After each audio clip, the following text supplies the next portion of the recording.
Hey, everybody, welcome to the first.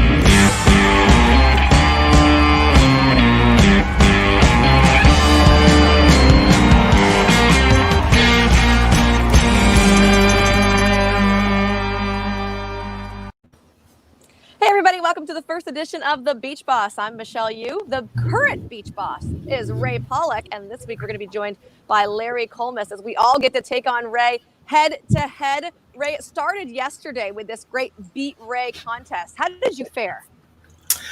Well, I thought I did really well. It's a $100 bet, win, play, show on any horse or horses. So I put $100 on Hit the Road, who ran a terrific winning race.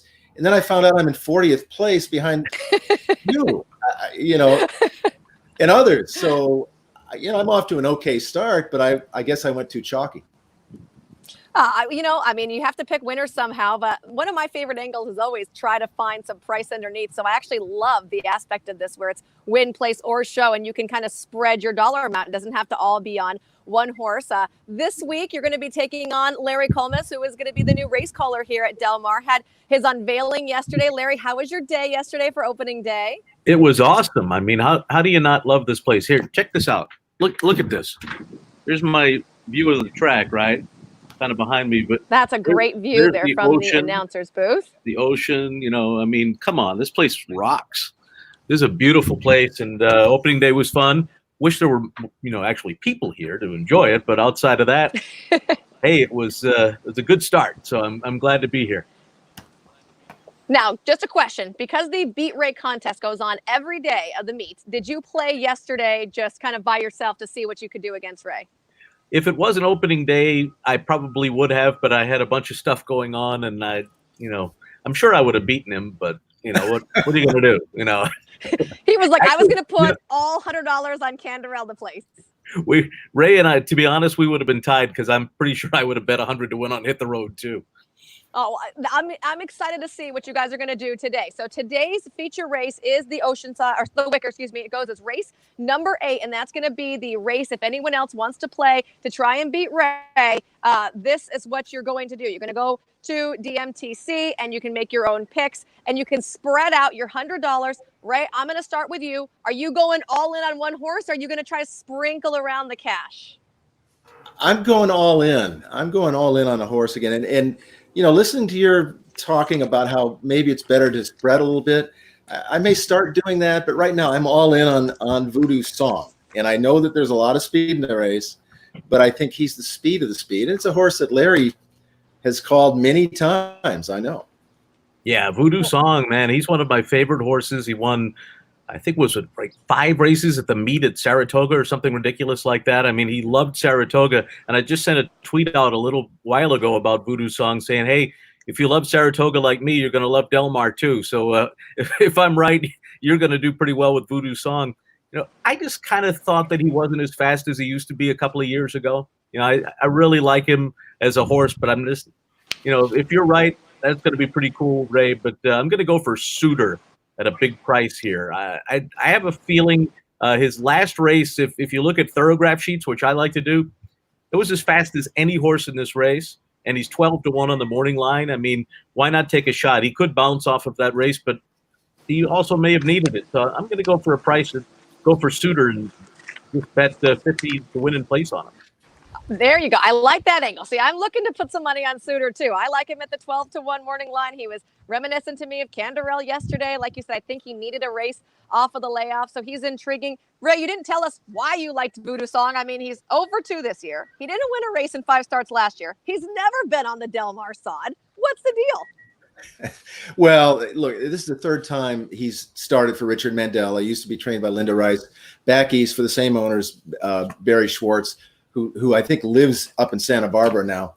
And the last start, the Shoemaker Mile, was a tough field. We saw War of Will come out of that yesterday and win the Grade 1 at Keeneland, the Maker's Mark Mile. This isn't a Grade 1 field. That last race for Voodoo Song was a disaster. He got slammed coming out of the gate, and then he just took off. I think he was mad or whatever, and he was really uncontrolled on the lead. And then to make matters worse, at the top of the stretch, he gets bumped, and then he basically is eased. I think he's going to get an easier lead today. relax on the front end, and I think he's got back class. I know Larry said he's lost a step or two, but I'm a little partial to people who've lost a step or two, so I can relate. I can relate as well. Not me. No. Looking at the field though, right? I think that the one Kiwi's dream might be up front, especially if he breaks sharp. He's coming off a second place finish in the San Francisco last time out. He was second in the All-American before that. He goes third, start off a break. I mean, if he breaks from the rail and he breaks sharp, he's going to have some pressure up there for Voodoo Song. I mean, he's going to be one that I'm going to put some of my $100 on. Well, and then you've got Bolo's the other speed in the race, and he's another one who I think has certainly lost a step or two, although he needed his last race too.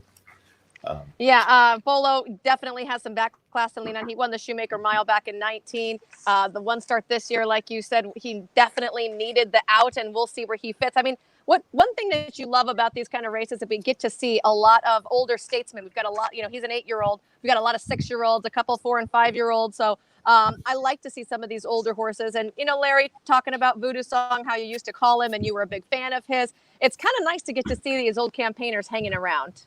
Yeah, Voodoo Song is a really neat horse. I mean, I enjoyed calling him at Saratoga over the years. He was just such an exciting horse. He'd go out to the front and he'd just keep on going. I mean, he went from like a New York bred allowance horse to a Grade 1 stakes winner. I mean, what's more exciting than that? And you have to love the way he really developed and got to Saratoga and was so happy there. And hey, maybe he just likes these kind of meets. If he runs anywhere near those races he ran at his peak at Saratoga, they're all in trouble.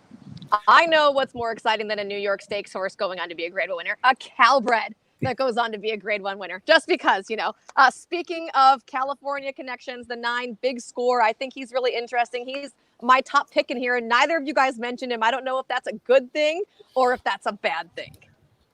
Well, he's going to be closing, and that's his style, but he's another one. There's several in here that are coming off fairly lengthy layoffs, and he's one of them. I think he's going to need the race, and that's why I kind of stayed away from him. Although, the outside post won't matter to him because he's probably going to be last early. Yeah, he'll be moving late for sure. I thought the same thing. Maybe maybe one race under his belt, he might be a little bit better off. But he's going to be coming. I got to keep my eye on him down the stretch because he loves to fly late. So you guys think I should put my show money on him, right? Because I'm going to split it evenly, a winner, place, and a show. Sure, why not? Show money him. Larry, what did you think yesterday watching a lot of the races? How do you feel like the track played? What did you see as far as trends go for people that are maybe just tuning in to kick off this big weekend for us? I thought overall it seemed like the main track was favoring closers. They were making good moves from off the pace pretty consistently. I think the horse in the last race may have been the only one that went wire to wire on the main track. I thought the turf played fairly evenly, but certainly the main track definitely was favoring closers. Guys, obviously this is. That's right. I was just going to say it looked like it was tough to win on the lead on the main track yesterday. Well, that bodes well for me today in one aspect. My husband's training a horse that comes from a little off the pace. I hope that trend continues to go on. I know this is our feature race today, guys, but was there anything else on the card that caught your eye that maybe made you think, oh, this is the race I want to play, or was really intriguing? I have to be honest with you. I've been looking at the Keeneland races because the Paulick Report is a national website, and it's a huge day at Keeneland. I can't wait for that to get over so I can focus on the Del Mar card. But I'm all in on the Wicker. And by the way, Larry, that's not a typo. There's 2 R's in Wicker. I know you're East Coast. He was a. Are you going to call it the Wicker? Way back in the early '80s, maybe. Really? Yeah, I was wondering. I knew it wasn't a typo, but I wasn't sure who Wicker actually was. Wicker. I believe. I think you have to call it with the extra R emphasis. I think he was a pirate in a past life. Yeah. Well, guys, it's going to be a lot of fun today. Let's see, Larry, how many people remember in the 90s Trevor Denman filled in for you at Suffolk Downs? He did. He came to Boston. I was headed to Monmouth Park for the first week. There was a little bit of an overlap. And they just thought it would be fun. Trevor was available, and they said, "Hey, Trevor, you ever been to Boston before? You want to come to Suffolk Downs?" And he said, "Sure." And so he called the races for like a week or a weekend at Suffolk. So that I'm sure that was a little bit of a culture shock for him, the East Boston Oval, but he did well and enjoyed himself. I was in Jersey, but I heard he enjoyed his time in Boston. Larry, you're only one day into the meet, but I mean, Saratoga or Del Mar, where's the scales tipping right now? All right, listen. There's those two places could not be any more unlike each other. I don't think there's anything more different than Saratoga and Del Mar. They're both unbelievably awesome in their own way. I mean, I love Saratoga. It's so deep in my heart. There for 5 years. Love the town, love the people, but everybody here has been so nice. And I mean, I'm looking out over the Pacific Ocean right now. The breeze is coming in. It's absolutely gorgeous. And hey, so let's say dead heat. Okay. They definitely brought out the perfect weather for you to roll out the red carpet for your. Well, isn't it always like that here? I heard it's like always like this every day. You know what? Sometimes it can get a little on the hot side. When the breeze is here, it is perfect. It feels like you're on vacation. I feel like when it's a little on the warm side, though, then I want to hang out inside and drink a Del Margarita or an Awesome. Have you had either, by the way? You are not going to get the afternoon thunderstorms rolling in here. That's for sure, Larry. That's one thing you don't have to worry about. That'll be okay. The last time I spent the whole summer at Saratoga, it literally rained every single day of the meet. I'm pretty sure. I brought my polo ponies out. They didn't even leave their pens for months on end. When they have thunderstorms there, they don't mess around. Those are monsters, and you never know when they're coming. They just show up. Well, it rained here once. Yeah, once in like the last 80 years or something. So I was going to say, I promise you, I can almost promise you, you'll have the majority of your meet be beautiful and sunshiny with, very great Pacific conditions. Did you have a list of to-do things that you have to do when you're out here? Mostly I'm trying to, check out the different restaurants. Of course, it's a little different right now with COVID and places, not having indoor dining. But I'm going to try to. My golf club's just arrived yesterday, so I'm going to try to play golf at some different courses around here. We're going to have 4 days off a week. We're only running Friday, Saturday, and Sunday. The beach is a mile away at the most from where I'm staying, so there's plenty of options here, and I'm just going to enjoy this gorgeous weather and this perfect place. Ray, Larry does not want any of your handicapping picks, but he does want a dinner recommendation. What's your best thing to eat? Your best bet for food in Del Mar? But a personal favorite is Tony's Jacal up in Solana Beach. You could almost walk there from where you're staying, Larry. If you've never had turkey tacos or especially the turkey nachos, you've got to try those. Okay. That's good. I have never had turkey nachos or turkey tacos. Oh, it's fabulous. Oh, and I've eaten at Tony Jacal's. Okay, good to note. Well, guys. Go ahead. I was just going to say I've only done Brigantine and Red Tracton so far, but I just got here. So you really have to expand your horizons for sure. Okay. I really like Cucina and Ateca. It's just on the other side of the freeway right here on Via de la Valle. I know where that is. A killer Italian. One of the coolest things about it is inside they've got this wall of like briar horses, and they're strung up on fishing twine. So it just looks like a whole wall of floating horses. It's awesome. So even if you're getting to go, kind of peek around the corner and see what they got going on, because it's really cool. We'll check it out. Larry and I were texting the other day, and the one thing I said to him is, don't eat breakfast at a hotel. There's so many great breakfast places up and down the coast. That you really got to check those out. And they're almost all open because they're almost all outside. There's a great little place, the Hideaway, that has like a walnut pesto with this like homemade bread. I could talk about food all day long, legit. Kind of make me a list, and I'll try as many places as I can.